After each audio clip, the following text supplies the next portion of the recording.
बहुत बहुत शुक्रिया आप सभी का हमारे साथ ज्वाइन करने के लिए। एक अहम अपडेट जो कि जम्मू कश्मीर से आ रहा आप तक पहुंचाने का मकसद सिर्फ ये कि ताज़ा तरीन तफसीलात क्या कुछ मिल रही हैं। जम्मू कश्मीर से आज स्कूल्स वगैरह भी खुले हैं, लेकिन उसके साथ साथ सिक्योरिटी भी बहुत सारे इलाकों में सख्त है। 14 फरवरी की तारीख है।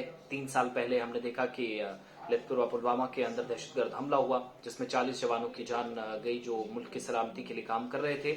लेकिन उसके साथ साथ जब सिक्योरिटी सख्त है तो पहली खातून वज़ीर आला या पहली महिला मुख्यमंत्री जम्मू कश्मीर की जो रही है महबूबा मुफ्ती और पीपल्स डेमोक्रेटिक पार्टी की प्रेसिडेंट भी हैं, उनको अब से थोड़ी देर पहले घर से बाहर निकलने की इजाजत नहीं दी गई। आज वो हाउस अरेस्ट हैं और बताया ये जा रहा है कि सिक्योरिटी काफी सख्त कर दी गई है शहर के बीचों बीच वाले इलाकों में। और तीसरी बरसी जब हो रही है तो उस पर भी प्रोग्राम हो रहे हैं। महबूबा मुफ्ती ने कामकाज के लिए ही ज्यादा से ज्यादा दफ्तर तक निकलना था, लेकिन उन्हें घर से बाहर निकलने की इजाजत नहीं मिली। इसकी तस्दीक पीडीपी तर्जुमान की तरफ से भी कर दी गई है। हालांकि इंतजामिया के को तनकीद का निशाना भी बनाया जा रहा है, लेकिन जो सिक्योरिटी है बहुत सारे एरियाज में गैर मामूली इंतजाम है, लेकिन कुछ इलाकों के अंदर जिन्हें इंतहाई हसास माना जाता है वहां पर खतरात ज्यादा रहते हैं और इसलिए एजेंसियों की सिफारिशात के बाद सिक्योरिटी बढ़ा दी जाती है। लेकिन फिलहाल महबूबा मुफ्ती को इस वक्त नजरबंद किया गया है, उन्हें घर से बाहर निकलने की इजाजत नहीं है। और हमें जो जानकारी मिली है कि उन्हें दफ्तर में जाना था, कामकाज के लिए कुछ जरूरी काम था, लेकिन उन्हें इजाजत नहीं मिली जाने की।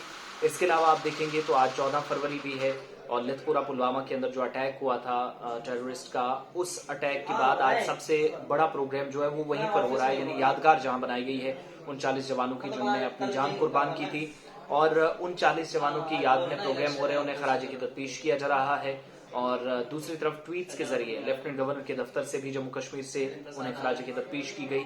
और इसके अलावा वज़ीर आज़म और सदर हिंद रामनाथ कोविंद, वज़ीर दाखिला अमित शाह और दीगर कई मरकजी सरकार और हिज़्ब इख्तिलाफ के लीडरान की तरफ से भी ट्वीट्स करके आज उन सभी जवानों को याद किया जा रहा है जो पुलवामा अटैक का शिकार बने थे।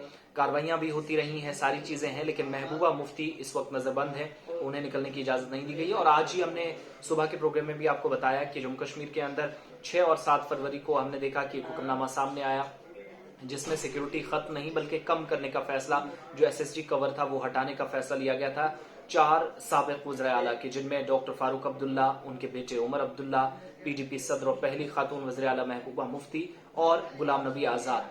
इन चारों का जो हमने 6 जनवरी को देखा था फैसला लिया गया था, उसके बाद आज एक बड़ी पेशरफ्त हुई है और इस पेशरफ्त के तहत इंतजामिया की तरफ से एक और फैसला आज लिया गया कि श्रीनगर के अंदर कहीं भी इन चारों की मूवमेंट होती है तो जैमर और एम्बुलेंस जो फैसिलिटी इनके साथ रहती थी वो अब इनके काफिलों से हटा ली जाएगी, वो फैसिलिटी इनको प्रोवाइड नहीं की जाएगी। लेकिन श्रीनगर के बाहर जब मूवमेंट होगी तो सिक्योरिटी जाहिर सी बात है जैमर की भी जरूरत पड़ सकती है, एम्बुलेंस की भी, लेकिन with in the city, with in the district Srinagar के अंदर जैमर और एम्बुलेंस अब इन सभी जो फॉर्मर चीफ मिनिस्टर्स हैं उन्हें साथ नहीं रखा जाएगा उनके काफिले में। लेकिन गुलाम नबी आजाद और डॉक्टर फारूक अब्दुल्ला जो कि Z+ सिक्योरिटी की जो कैटेगरी है उसमें आते हैं, इसलिए उनका SST कवर बरकरार रहेगा, ये फैसला लिया गया है। लेकिन महबूबा मुफ्ती और उमर अब्दुल्ला अगर जम्मू कश्मीर से बाहर जाते हैं तो उनकी सिक्योरिटी मजीद कम की जा सकती है। ये आज सिक्योरिटी के हवाले से अपडेट और 14 तारीख भी काफी इंपॉर्टेंट है, मुख्तलिफ प्रोग्राम्स हो रहे हैं और इसी सिलसिले में महबूबा मुफ्ती को भी घर से बाहर निकलने की इजाजत नहीं दी गई।